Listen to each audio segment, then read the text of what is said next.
layuning magbigay ng mas maraming pagkakataon para sa kabataang Pilipino. Patuloy na pinapalawak ng Kickball Pilipinas ang kanilang saklaw para maipakilala ang kickball bilang higit pa sa isang laro, kundi bilang isang landas ng pag-asa at paghubog ng mga bagong atleta sa bansa. Ang buong detalye alamin sa ulat ni teammate JB Hunyo. Expanding opportunities. Ito ang puso ng programa ng Kickball Pilipinas na dala ang paniniwala na ang isang growing sport ay maaaring magbukas ng pinto para sa mga kabataan. Ayon sa founder at chairman ng Kickball Pilipinas na si Coach Ron Haley, ang sentro ng misyon ng organisasyon ay ang pagbibigay ng pagkakataon na hindi lamang sa laro kundi sa buhay ng mga kabataang kasali rito. Opportunities is very important. Yun yung lagi natin hinahanap.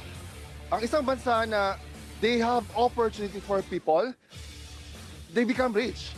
You know, they become successful.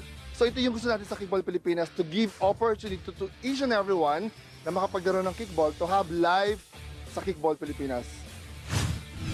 Bahagi ng mga susunod na hakbang ng Kickball Pilipinas ang paglalabas ng programa sa Metro Manila, lalo na sa mga probinsyang may mas maluluwag na lugar at may mga kabataang matagal nang naglalaro ng sport.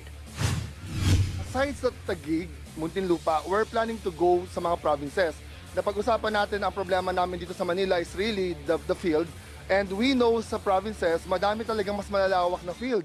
And we know may mga naglalaro somewhere doon, nababalitaan namin, may nakita kami sa TikTok. Sabi namin, why not let's go there?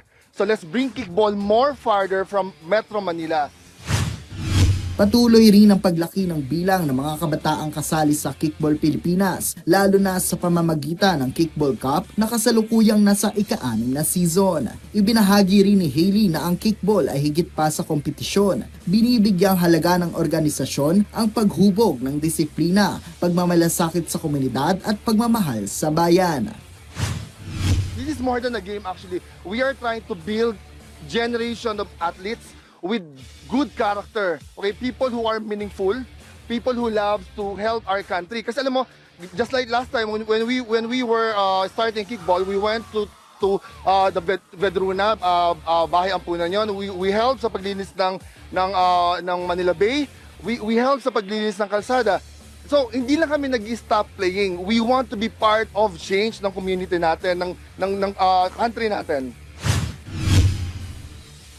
Sa patuloy na paglaganap ng maraming sports sa bansa, isa ang Kickball Pilipinas sa patuloy na umuusbong at nagbibigay inspirasyon para sa mga kabataang atleta. JB Hunyo para sa Atletang Pilipino, para sa Bagong Pilipinas.